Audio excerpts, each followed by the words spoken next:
hear a telephone conversation. Now you have some time to look at questions 1 to 6.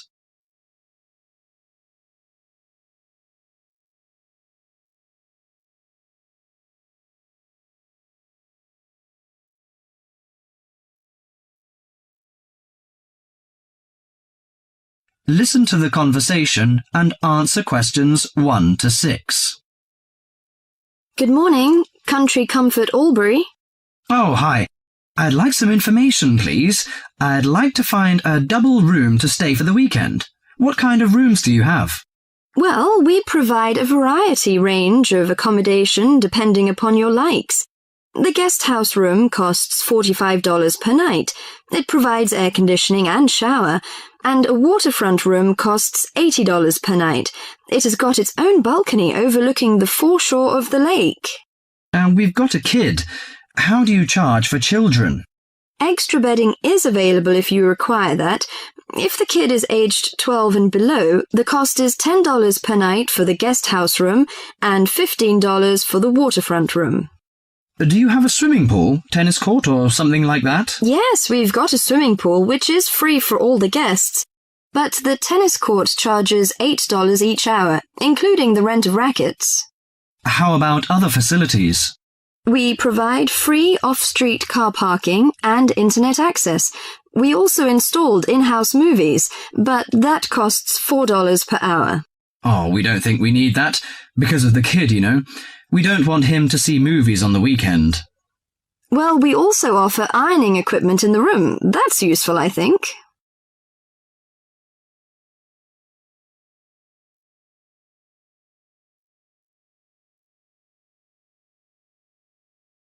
Before listening to the rest of the conversation, you have some time to go through the questions 7 to 10.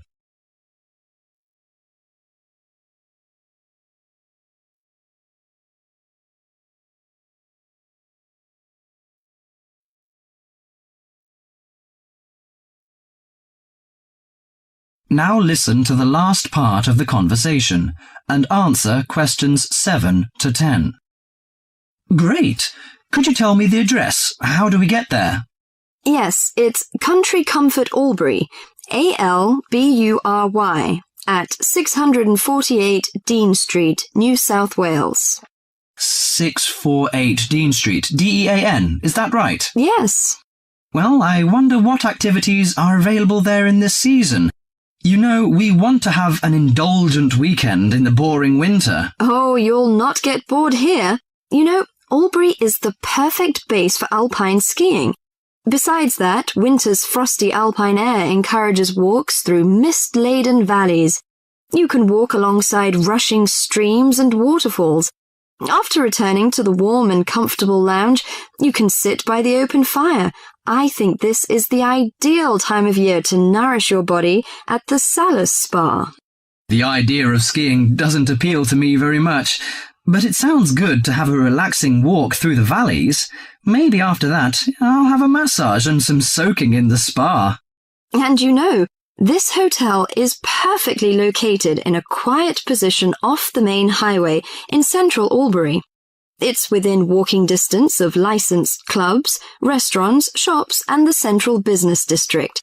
It's known for its excellent cuisine and warm Australian hospitality. Good. It's a good idea to taste the tasty dishes in one of the restaurants. My wife may be interested in shopping. She's always keen on that. I think I'll contact you later. Thank you very much. That is the end of part 1.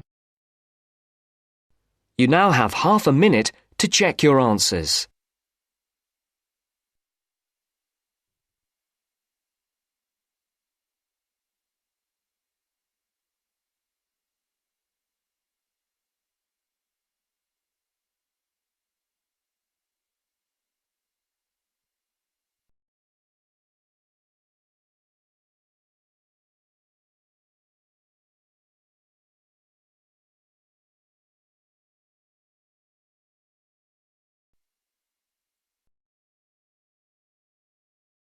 Part 2.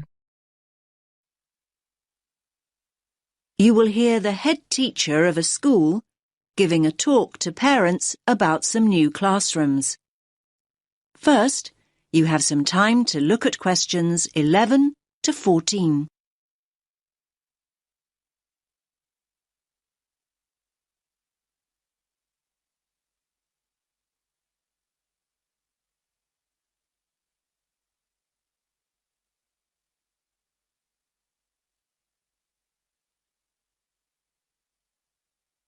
Listen carefully to the first part of the talk and answer questions 11 to 14.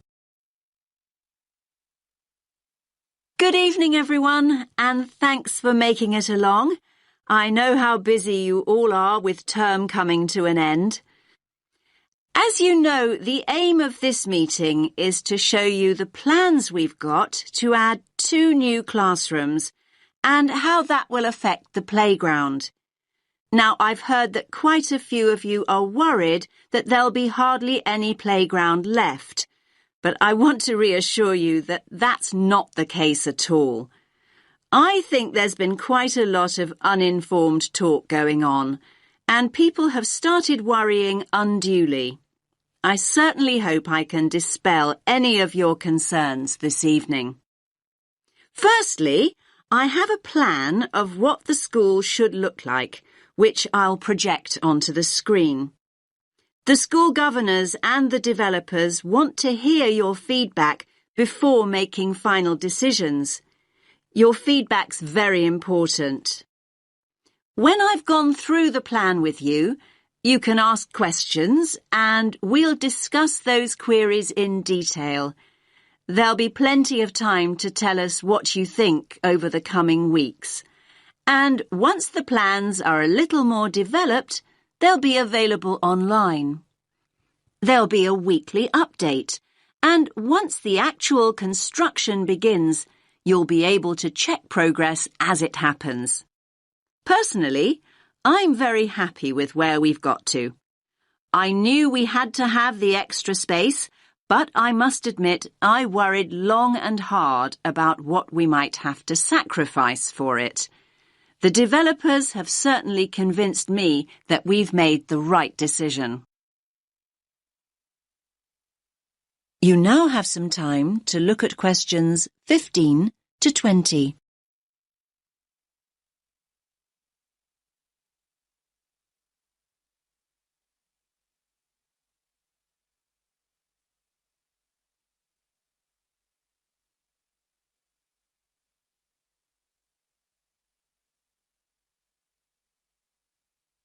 Now listen to the rest of the talk and answer questions 15 to 20. Right, can everyone see the plan now? Good. Let's start at the Balfour Road entrance, since that's where most of you come and go from. The Farley Road entrance and lower playground won't be affected at all. Now, as you come into the top playground, the 2 new classrooms will be on the right. There'll be a new gate, and the steps down will be rebuilt. There'll be a ramp for disabled visitors too. On the plan here, only the parts of the building affected by the plans are shown. I'll explain why the hall is marked on later. So, as I said, the new classrooms will be to the right of the entrance and, as you can see, will take up very little of the playground space. We feel the Year 6 children need their own area away from the younger children. So, this one on the left of the 2 rooms will be the new Year 6 classroom. As you can see, there's no direct entrance from the playground. The plan is to include a small entrance area here from the playground for coats and boots and so on. Entrance to the classroom will be from that area. There'll also be an additional entrance to the hall from this cloakroom, so children will be able to get to the hall from 2 different directions, from inside the main building and from the new entrance area. I hope that's clear. Now, as you all know, the hall doubles up as the cafeteria at lunchtime. One of the rumours I heard was that we're planning to dispense with the cafeteria and open up a snack bar. I can categorically state that replacing healthy school meals with a snack bar is not remotely in our thoughts. The other new classroom, that's the one with the playground entrance here, is going to be an exciting new venture for us. That's because its principal use will be for the preschool and after-school clubs. More and more parents want that facility outside school hours, and we need a dedicated space to run these activities. I think there were also worries about the nursery school, though I'm not really sure why, to be honest with you. I can tell you now that the whole area on the other side of the main school building will be totally unaffected. The nursery will continue operating as it does now. There will be a couple of smaller constructions, modernisation work really, down here on the other side of the top playground. Cycling into school is getting more and more popular, so we're replacing the old bike sheds with a brand new bicycle bay. There'll be space for 60 bikes. The children's toilets will also be modernised, and the children will be able to enter them from inside the school building rather than from the playground as they do now. There'll be brand new staff toilets in that part of the building too, I'm pleased to say. So, I hope that's at least started to allay a few fears. Take a few minutes to look at the plan that I'll get out of the way. Then I'll answer a few questions if you have any. Does that make sense to you?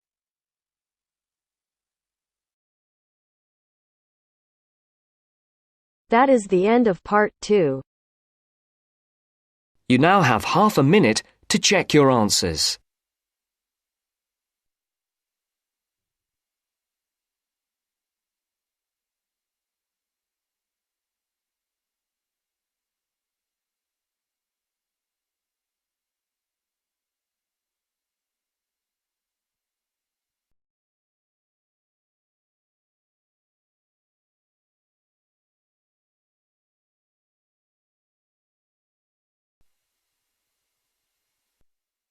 Now turns to part 3. Part 3. You hear a club leader giving information to a group of young people who are planning to do a 2-week holiday course at the Tamerton Centre. First, you have some time to look at questions 21 to 25.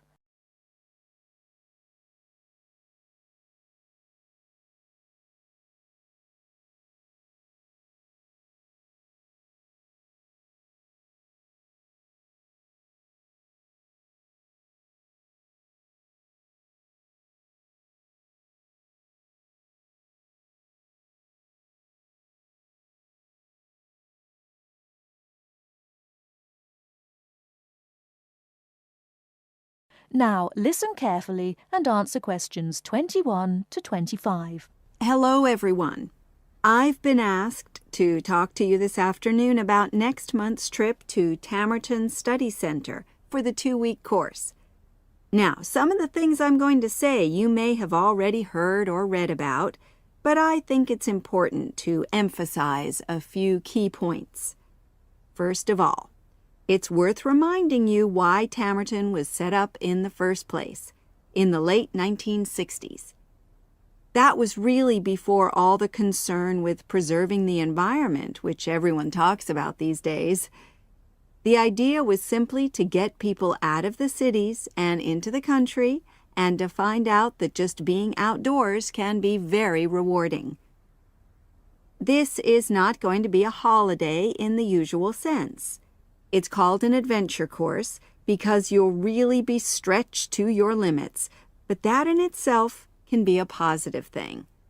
The group I took last year, for example, said that although they actually felt pretty weak and exhausted all the time, it really made them learn a lot about themselves and increased their confidence.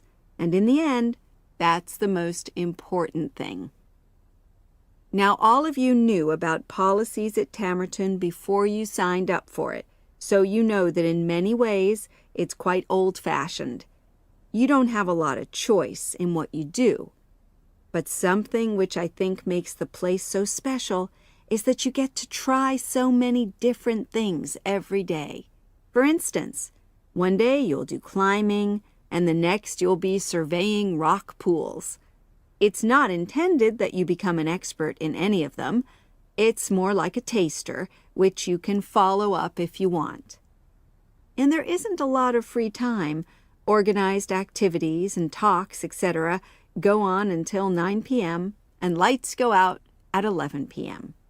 There are table tennis tables with all the equipment and board games, though I have to say the pieces often go missing, so it's a good idea to take your own. There's a DVD player with a good selection of films suitable for this age group, so don't take yours.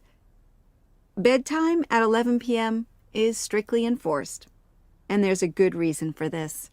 You're all under 18, and we organizers need to know that all group members are accounted for in the house as we close for the night. And of course, you'll be so exhausted anyway that you'll be too sleepy to want to cause any trouble. Before you hear the rest of the talk, you have some time to look at questions 26 to 30.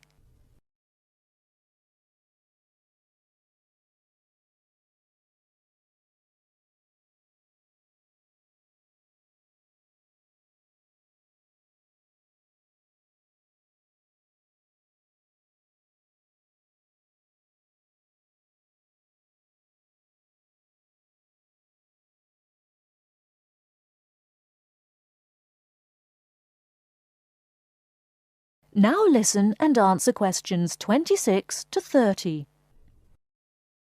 Now, what should you pack? The information sheet tells you a lot about what clothing to bring. But what about other things? Well, Tamerton House has its own small shop, but anything there is several miles away, so you won't have many opportunities for buying supplies. So in this last part of my talk, I'm going to explain what objects you should take with you to the center, what you can take if you want, and also, very importantly, what you cannot take. Several of you came up to me before this talk and asked whether you can take things like kettles or hair dryers. The answer is there are plenty of these electrical appliances available in the center, and they are of the proper voltage and are checked regularly. Yours may not be, so the rules at Tamerton say you can't bring them into the center because it's considered a fire risk. Remember, it's a very old house. Now, another question was about cell phones. Although you definitely can't have them on during inside talks, you equally definitely need them when you're out on exercises. So they're a must, I'm afraid. Anybody who wishes to talk to me about borrowing a phone for the fortnight, please see me after this talk. Now, the weather's heating up at the moment, and you'll be outdoors a great deal. If you wear proper clothing, especially a hat, sun cream is optional. Also, they sell high-factor cream in the shop, so you don't have to take any of your own unless there's a special kind you use. Now, there's a special note about things like deodorants, which come in aerosol cans. I need to tell you that these are banned in the center because apparently they have the habit of setting off the fire alarms. If you want to take an aerosol can, you'll actually be at risk of being told to leave. And finally, people have been asking about whether they need to take towels. Well, the center does provide 1 towel per guest, which you're required to wash yourself. If you're happy with that, then don't bring another. If not, take one of your own. Just remember how much outdoor exercise you'll be doing and how dirty and wet you'll be getting. That is the end of part 3. You now have half a minute to check your answers.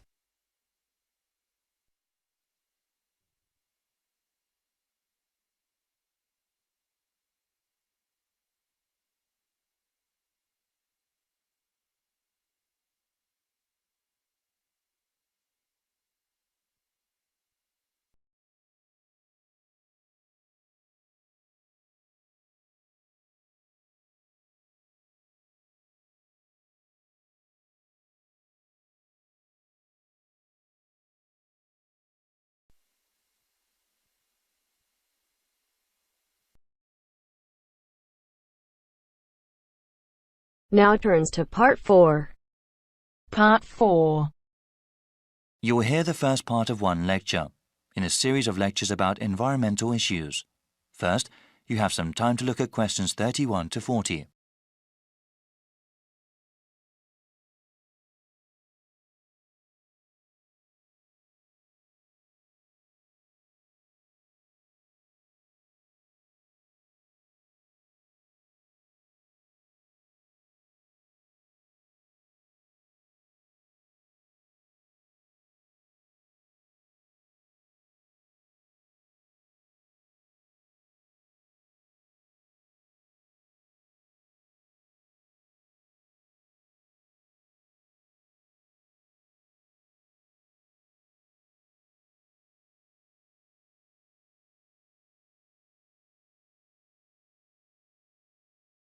Now listen carefully and answer questions 31 to 40.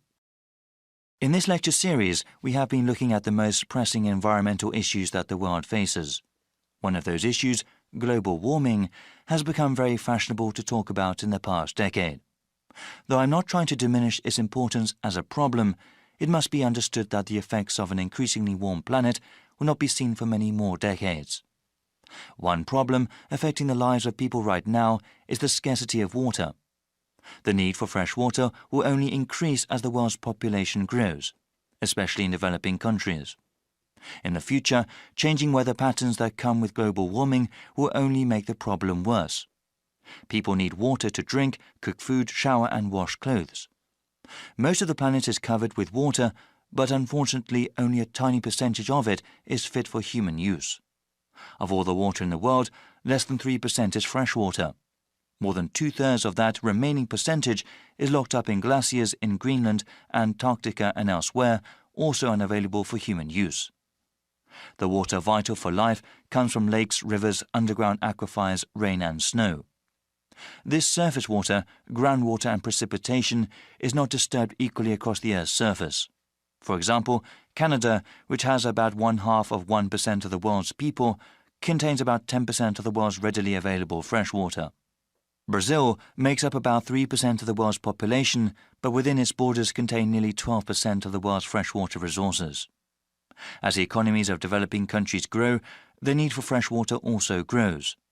One example of this has to do with the production of meat. In some countries, the demand for beef increases when people earn more money. However, raising cattle is incredibly water-intensive, requiring about 15 tons of water for 1 kilogram of grain-fed beef.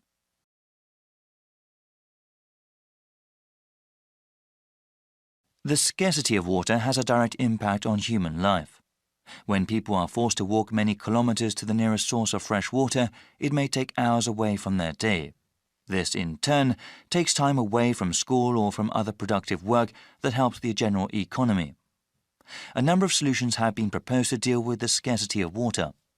Some of them are technological, like the construction of desalination plants. These plants convert brackish salty seawater into water fit for human use.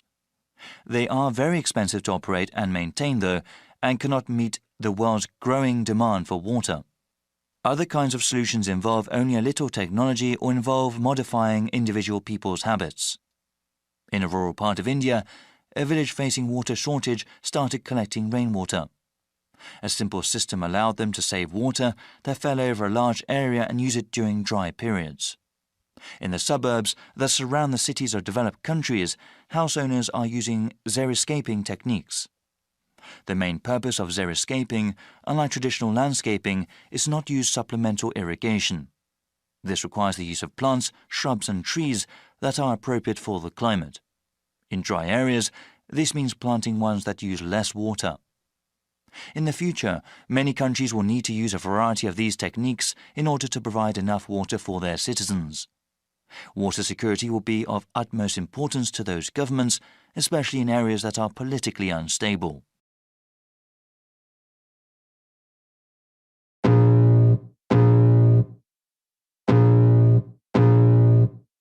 I can feel the blood creeping up from the heathens. Got will, got fight, got pride, got reason. If they wanna go eat, then you know I'm gon' feed them. If you're coming for me, hope you're ready for a demon. I got eyes in the back of my head, I'm seeing. Take me for granted and you know I'm leaving. I'ma take what's mine with the webs I'm weaving. I could take this crowd from seeing to believing. Got a taste for blood and my tongue keeps bleeding from the words I spit. So